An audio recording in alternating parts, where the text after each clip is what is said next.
तो बच्चों आज हम चतुर्भुज के एक विशेष प्रकार किसके बारे में बात करेंगे, समांतर चतुर्भुज के बारे में। तो समांतर चतुर्भुज क्या होता है?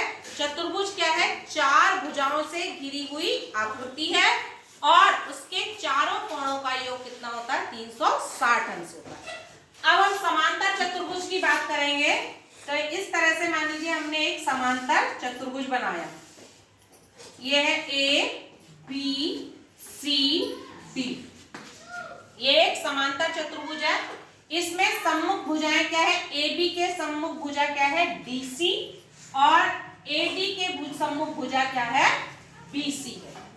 तो ए डी और ये क्या है? इसके समांतर है। समांतर क्या होती है? यानी कि उनको आगे तक जितना भी बढ़ाया जाए उनके बीच की दूरी हमेशा बराबर होती है या समान होती है। तो ये दोनों एक दूसरे के समांतर है।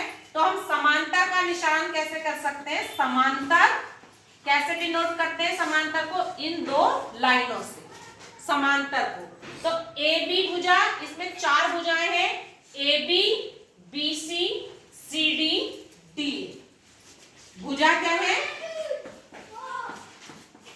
A B B C D, B C C D और डी, ये हमारी चार भुजाएं हो गई।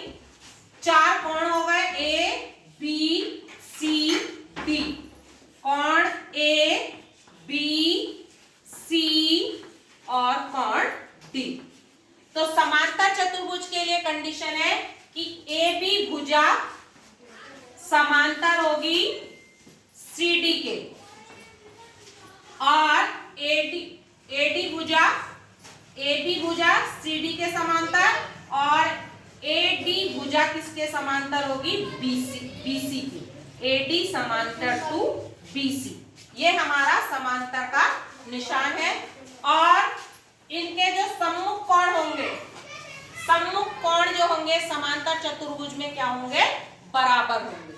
समांतर चतुर्भुज में सम्मुख कोण क्या होंगे? बराबर होंगे।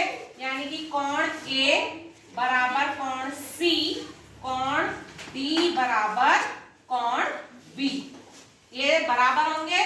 और दो संगत कोणों का योग कितना होगा? 180 अंश होगा। यानी कि कोण ए प्लस कोण बी बराबर कितना होगा? 180 अंश। ऐसे ही बी प्लस सी का योग भी कितना होगा? 180 अंश। सी प्लस डी का भी कोण होगा 180 अंश, और डी प्लस ए का योग भी कितना होगा? 180 अंश होगा। तो और इसके चारों किस कोणों का योग कितना होगा? 360 अंश। ठीक है। अगर हम ए को सी से मिला दें, इसको क्या बोलेंगे हम? विकर्ण। क्या बोलेंगे? विकर्ण। और ये भी क्या है? हमारा विकर्ण है। एक विकर्ण कौन सा हो गया? विकर्णों के नाम क्या हो गए? विकर्ण कौन सा हो गया? एक हमारा ए सी, और दूसरा क्या हो गया? B D. ये हमारे दो विकर्ण हैं। ठीक है। विकर्ण क्या करते हैं? एक दूसरे को समद्विभाजित तो करते हैं, सम है ना, लेकिन ये क्या होते हैं? आपस में समांतर चतुर्भुज में बराबर नहीं होते हैं। तो ये हमारे समांतर चतुर्भुज की प्रॉपर्टी है। Thank you.